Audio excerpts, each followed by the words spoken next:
283 നാമം അമൃതാംശുദ്ഭവ. അമൃതാംശുക്കൾക്ക് ഉത്ഭവസ്ഥാനം ആയവൻ. ചന്ദ്രൻ ചന്ദ്രനായി ഭവിച്ചവൻ എന്ന് ഒരു വ്യാഖ്യാനം. അമൃതാംശു ചന്ദ്രൻ, ചന്ദ്രന് ഉത്ഭവം നൽകിയവൻ അമൃതാംശുദ്ഭവൻ. അമൃത് കിട്ടാൻ വേണ്ടി ദേവാസുരന്മാർ ചേർന്ന് പാലാഴി കടഞ്ഞപ്പോൾ അതിൽ നിന്ന് അമൃതകിരണനായ ചന്ദ്രൻ ഉണ്ടായതായി പുരാണങ്ങൾ. പാലാഴി മഹാവിഷ്ണുവിൻ്റെ ആസ്ഥാനമാണ്. ആ സങ്കല്പത്തിൽ ചന്ദ്രൻ്റെ ഉൽപ്പത്തി സ്ഥാനം വിഷ്ണു ഭഗവാൻ തന്നെയാണ്. 284 നാമം ഭാനു. സർവവിദ് ഭാനു എന്ന 124 നാമത്തിൻ്റെ ചർച്ചയിൽ ഭാനു എന്ന പദത്തിന് പ്രകാശിക്കുന്നവൻ എന്നർത്ഥം പറഞ്ഞു. സ്വയം പ്രകാശമായതും സൂര്യചന്ദ്രാദികൾക്ക് പ്രകാശം നൽകുന്നതുമായ ചൈതന്യമാണ് വിഷ്ണു. ഭാനു എന്ന പദം സൂര്യൻ എന്ന അർത്ഥത്തിലാണ് കൂടുതലായി ഉപയോഗിക്കപ്പെടുന്നത്. സൂര്യനായി രൂപം ധരിച്ചത് വിഷ്ണു ഭഗവാൻ തന്നെയാണ് എന്ന് ഈ പക്ഷത്തിൽ അർത്ഥം. 285 നാമം ശശബിന്ദു. ശശം മുയൽ, ബിന്ദു അടയാളം. മുയൽ അടയാളമായുള്ളത് ശശബിന്ദു. ഭൂമിയിൽ നിന്ന് നോക്കുമ്പോൾ ചന്ദ്രബിംബത്തിനുള്ളിൽ അല്പം ഇരുണ്ട ഒരു ഭാഗം കാണാം. ഒരു മുയലിൻ്റെ നിഴൽ പതിഞ്ഞാൽ എന്ന പോലെ തോന്നുന്നതിനാൽ ചന്ദ്രന് ശശി എന്നും ശശാങ്കൻ എന്നും ശശബിന്ദു എന്നും മറ്റും പേരുകളുണ്ട്. ചന്ദ്രനായി രൂപം പൂണ്ട് ഭൂമിയെ അമൃതധാരയിൽ കുളിരണിയിക്കുന്നതും ഔഷധികളെ പോഷിപ്പിക്കുന്നതും ശ്രീനാരായണനാണെന്ന് നാമം നിർദ്ദേശിക്കുന്നു. 281 നാമമായ ചന്ദ്രാംശു, 283 നാമമായ അമൃതാംശുദ്ഭവ എന്നിവയുടെ വ്യാഖ്യാനങ്ങളും ഓർക്കുക. 286 നാമം സുരേശ്വര. സുരന്മാർക്ക് ഈശ്വരൻ. സുരശബ്ദത്തെ ആചാര്യന്മാർ പലതരത്തിൽ വ്യാഖ്യാനിക്കാറുണ്ട്.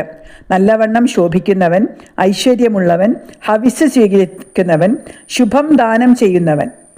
ദേവൻ എന്നാണ് സാമാന്യമായ അർത്ഥം. ദേവന്മാർക്ക് ഈശ്വരൻ, സുരേശ്വരൻ, ദേവേശൻ. സുരേശ എന്ന 85 നാമത്തിൻ്റെ വ്യാഖ്യാനവും നോക്കുക.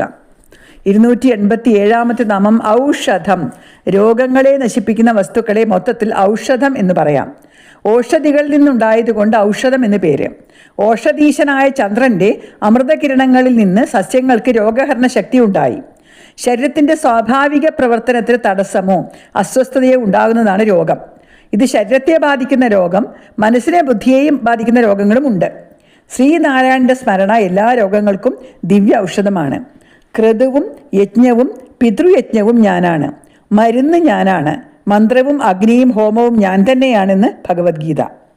288 നാമം ജഗതസേതു. ജഗത്തിന് സേതുവായവൻ. സേതു എന്നതിന് ചിറ, പാലം, പാത, അതിര്, തടസ്സം, ഓങ്കാരം അഥവാ പ്രണവം എന്നൊക്കെ അർത്ഥമുണ്ട്. ജലം കൊണ്ട് വേർപെട്ട് കിടക്കുന്ന 2 കരപ്രദേശങ്ങളെ തമ്മിൽ ബന്ധിപ്പിക്കുന്ന വരമ്പെന്നോ പാലമെന്നോ സേതുവിന് നിർവചിക്കാം. ലൗകികരായ മനുഷ്യർക്ക് ജഗത്തെന്ന മായാമയമായ സംസാര സാഗരത്തിൻ്റെ മറുകരയെന്ന് പറയാവുന്ന മുക്തിയിൽ എത്തിച്ചേരാനുള്ള സേതുവാണ് മഹാവിഷ്ണു. 289 നാമം സത്യധർമ്മ പരാക്രമ. സത്യ, ധർമ്മ, പരാക്രമ എന്ന് 3 പദങ്ങൾ ചേർന്നുണ്ടായ നാമമാണിത്. ആദ്യ ഘടകമായ സത്യ ഈ സഹസ്രനാമത്തിൻ്റെ ഭഗവാന്റെ പേരായിട്ട് 3 തവണ ആവർത്തിച്ചിട്ടുണ്ട്. 106, 212, 869 എന്നീ നാമങ്ങൾ. മറ്റു പദങ്ങളോടുകൂടി ചേർന്ന് ഈ നാമം കൂടാതെ മൊത്തം 9 തവണ ആവർത്തിച്ചിട്ടുമുണ്ട്. ധർമ്മ എന്ന് വേറിട്ട നാമമായി ഒരിടത്തും 403 നാമം മറ്റു പദങ്ങളോട് ചേർന്ന് 5 ഭാഗത്തും വ്യാഖ്യാനിച്ചിട്ടുണ്ട്. യാനി നാമാനി ഗൗണാനി വിഖ്യാതാനി മഹാത്മന എന്ന് ഭീഷ്മ പിതാമഹൻ ഈ സഹസ്രനാമത്തിൻ്റെ ആമുഖത്തിൽ പറയുന്നുണ്ട്. ഭഗവാന്റെ ഗുണങ്ങളെ കുറിക്കുന്ന നാമങ്ങളാണ് ഈ സ്തോത്രത്തിലുള്ളത്. പ്രധാനപ്പെട്ട 2 ഗുണങ്ങളാണ് സത്യവും ധർമ്മവും. നാമത്തിൻ്റെ 3ാമത്തെ ഘടകം പരാക്രമ. അന്യരെ ആക്രമിക്കുന്നതിൽ പ്രദർശിതമാകുന്ന ശൗര്യവും ഉത്സാഹവുമാണ് പരാക്രമം. പരിശ്രമം, യത്നം എന്നും പരാക്രമത്തിന് അർത്ഥമുണ്ട്. ഒരിക്കലും പരാജയപ്പെടാത്തവനായതുകൊണ്ട് മഹാവിഷ്ണു എന്നർത്ഥവും പരാക്രമ എന്ന പദത്തിനുണ്ടായി. 3 പദവും ചേർന്നുണ്ടായ സത്യധർമ്മ പരാക്രമ എന്ന നാമത്തെ 3 തരത്തിൽ വിഗ്രഹിക്കാം. സത്യവും ധർമ്മവും പരാക്രമവും രൂപം പൂണ്ടവൻ. സത്യമായ ധർമ്മവും പരാക്രമവും ഉള്ളവൻ. സത്യത്തിൻ്റെയും ധർമ്മത്തിൻ്റെയും പരിപാലനത്തിന് വേണ്ടി പരാക്രമിക്കുന്നവൻ. 290 നാമം ഭൂതഭവ്യ ഭവന്നാഥ. ഭൂതം, ഭവ്യം, ഭവത്ത് ഇവയുടെ നാഥനായവൻ. ഭൂതഭവ്യ ഭവത് പ്രഭു എന്ന 4ാം നാമം നോക്കുക. അതിൽ പ്രഭു എന്ന് പ്രയോഗിച്ചിടത്ത് ഈ നാമത്തിൽ നാഥ എന്ന് പ്രയോഗിച്ചു എന്ന് മാത്രമേ ഉള്ളൂ. കഴിഞ്ഞതും ഇപ്പോൾ നടക്കുന്നതും ഇനി ഉണ്ടാകാനുള്ളതുമെല്ലാം ഭഗവാന്റെ ഇച്ഛ അനുസരിച്ച് നടക്കുന്നു. അവയെ മാറ്റാനും മറ്റു തരത്തിലാക്കാനും പ്രഭുവും നാഥനുമായ ഭഗവാന് കഴിയും. 291 നാമം പവന ശുദ്ധീകരിക്കുന്നവൻ, അഗ്നിയും ജലവും വായുവും ശുദ്ധീകരിക്കുന്നവയാണെങ്കിലും വായു എന്ന അർത്ഥമാണ് പ്രസിദ്ധം. ശുദ്ധീകരിക്കുന്നവരിൽ ഞാൻ വായുവാണ് എന്ന് ഭഗവത്ഗീത. 292 നാമം പാവന, പവിത്രീകരിപ്പിക്കുന്നവൻ. പവിത്രീകരിക്കുന്ന പലതുണ്ടെങ്കിലും അവയിൽ അഗ്നിയുടെ പര്യായമായിട്ടാണ് പാവന എന്ന പദം പ്രയോഗിക്കാറുള്ളത്. അഗ്നിയായി രൂപം പൂണ്ട് ശുദ്ധീകരിക്കുന്നവൻ എന്ന് വ്യാഖ്യാനിക്കാം. 293 നാമം അനല, അഗ്നി എന്ന പ്രസിദ്ധമായ അർത്ഥം. അഗ്നിയായി ലോകത്തെ പവിത്രീകരിക്കുകയും നിലനിർത്തുകയും പ്രവർത്തിപ്പിക്കുകയും നശിപ്പിക്കുകയും ചെയ്യുന്നവൻ. വന്നി എന്ന 233 നാമത്തിന്റെ വ്യാഖ്യാനം നോക്കുക. നല എന്നതിന് ഗന്ധമുള്ളവൻ എന്നർത്ഥം. അനലൻ ഗന്ധമില്ലാത്തവൻ. 294 നാമം കാമഹ, കാമത്തെ ഹനിക്കുന്നവൻ. എന്തിൻ്റെയെങ്കിലും നേർക്കുണ്ടാകുന്ന പ്രതിപത്തി, കിട്ടാനുള്ള ആഗ്രഹം എന്ന് കാമശബ്ദത്തെ നിർവചിക്കാം. ഏതാഗ്രഹവും കാമമാണ്. ഇന്ദ്രിയങ്ങളുടെ പ്രേരണയിൽ നിന്നാണ് കാമം ഉണ്ടാകുന്നത്. ഭക്തി പോലും കാമത്തിൻ്റെ ഒരു ഉദാത്ത ഭാവമാണെന്ന് പറയാം. കാമം ജീവിയെ കർമ്മത്തിന് പ്രേരിപ്പിക്കുന്നു. ജീവികളെയും വസ്തുക്കളെയും പരസ്പരം ആസക്തരാക്കുന്നു. ആ അർത്ഥത്തിൽ കാമം പ്രപഞ്ച പ്രവർത്തനത്തിന് ആധാരമാണ്. വിഷയങ്ങളെ ധ്യാനിക്കുന്ന പുരുഷന് അവയിൽ ആസക്തി ഉണ്ടാകുന്നു. ആസക്തിയിൽ നിന്ന് കാമമുണ്ടാകുന്നു. കാമത്തിൽ നിന്ന് ക്രോധം ജനിക്കുന്നു. ക്രോധത്തിൽ നിന്ന് സമോഹവും, സമോഹത്തിൽ നിന്ന് ഓർമ്മക്കേടും, ഓർമ്മക്കേടിൽ നിന്ന് ബുദ്ധിനാശവും ഉണ്ടാകുന്നു. ബുദ്ധിനാശം സർവനാശത്തിനും കാരണമാകുന്നു എന്ന് ഭഗവത്ഗീത. ഭഗവത് ഭക്തന്മാർക്കുണ്ടാകുന്ന കാമത്തെ ഭഗവാൻ നശിപ്പിക്കുന്നു. അതിനാൽ കാമഹ എന്ന് നാമം. 295 നാമം കാമകൃത്ത്, കാമത്തെ ജനിപ്പിക്കുന്നവൻ. കാമം ധർമ്മത്തിൻ്റെ അതിരുകളെ ലംഘിക്കുമ്പോഴേ അത് ഉപദ്രവകാരിയാകുന്നുള്ളൂ. പ്രപഞ്ച പ്രവർത്തനം നടക്കുന്നത് കാമത്തിൻ്റെ പ്രേരണയിലാണ്.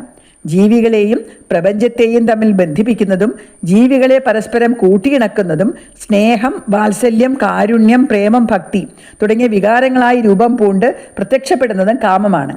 കാമമുണ്ടാക്കുന്ന മിഥ്യാബോധത്തെയാണ് മായ എന്ന് പറയുന്നത്. പ്രപഞ്ചത്തിന് നിലനിൽപ്പിനും പ്രവർത്തനത്തിനും ആധാരമായ കാമത്തെയും അതിൻ്റെ അധിഷ്ഠാനമൂർത്തിയായ കാമനെയും ജനിപ്പിച്ചത് വിഷ്ണു ഭഗവാൻ ആയതുകൊണ്ട് ഭഗവാന് കാമകൃത് എന്ന് നാമം. 296 നാമം കാന്ത, അഭിലഷണീയമായ കാന്തി ഉള്ളവൻ. അഭിലഷണീയമായ കാന്തി കൊണ്ട് ലോകത്തെ ആകെ തന്നിലേക്ക് ആകർഷിക്കുന്നവൻ. എല്ലാ ഭക്തന്മാരെയും തന്നിലേക്ക് ആകർഷിക്കുന്നതിനാലും കാന്തനാണ്. 297 നാമം കാമ, കാമഹ എന്ന 294 നാമത്തിന്റെ വ്യാഖ്യാനത്തിൽ കാമശബ്ദത്തിന്റെ അർത്ഥം ചർച്ച ചെയ്ത് നോക്കുക. കാമദേവൻ, ആഗ്രഹം എന്ന് സാമാന്യമായി 2 തരത്തിൽ അർത്ഥം പറയാം. ശങ്കര ഭഗവത്പാദർ പുരുഷാർത്ഥങ്ങൾ കിട്ടാൻ ആഗ്രഹിക്കുന്നവരാൽ കാമിക്കപ്പെടുന്നവൻ എന്ന് കാമശബ്ദത്തെ വ്യാഖ്യാനിച്ച് കാണുന്നു. 298 നാമം കാമപ്രദ, കാമങ്ങളെ പ്രകർഷേണ ദാനം ചെയ്യുന്നവൻ. ഏതേതു ഭക്തൻ ഏതേത് രൂപത്തിൽ ആരാധിക്കുവാൻ ആഗ്രഹിക്കുന്നുവോ അതത് ഭക്തന്മാർക്ക് അതത് രൂപത്തിലുള്ള ശ്രദ്ധ ഞാൻ ഉറപ്പുള്ളതാക്കി തീർക്കുന്നു. ശ്രദ്ധയോടെ ആരാധന ആഗ്രഹിക്കുന്നവർ വിഹിതങ്ങളായ കാമങ്ങളെ എന്നിൽ നിന്ന് നേടുന്നു എന്ന് ഭഗവത്ഗീത. 299 നാമം പ്രഭു, 35 നാമമായിട്ട് ഈ പദം മുമ്പ് നാം പരിചയപ്പെട്ടു. ഭൂതഭവ്യ ഭവത് പ്രഭു എന്ന 4 നാമത്തിന്റെ ഘടകമായും ഈ പദത്തെക്കുറിച്ച് ചർച്ച ചെയ്തു. മറ്റെല്ലാത്തിനെയും അതിശയിക്കുന്ന പ്രഭാവമുള്ളവനും എല്ലാത്തിനെയും നിയന്ത്രിക്കുന്നവനുമായതുകൊണ്ട് പ്രഭു. എല്ലാ യജ്ഞങ്ങളുടെയും ഭോക്താവും പ്രഭുവും ഞാൻ തന്നെയാണെന്ന് ഭഗവത്ഗീത. അമൃതാംശൂദ്ഭവോ ഭാനു ശശബിന്ദു സുരേശ്വര ഔഷധം ജഗതസ്സേതു സത്യധർമ്മ പരാക്രമ ഭൂതഭവ്യ ഭവന്നാഥ പവന പാവനോ അനല കാമഃ കാമകൃത് കാന്ത കാമ കാമപ്രദ പ്രഭു.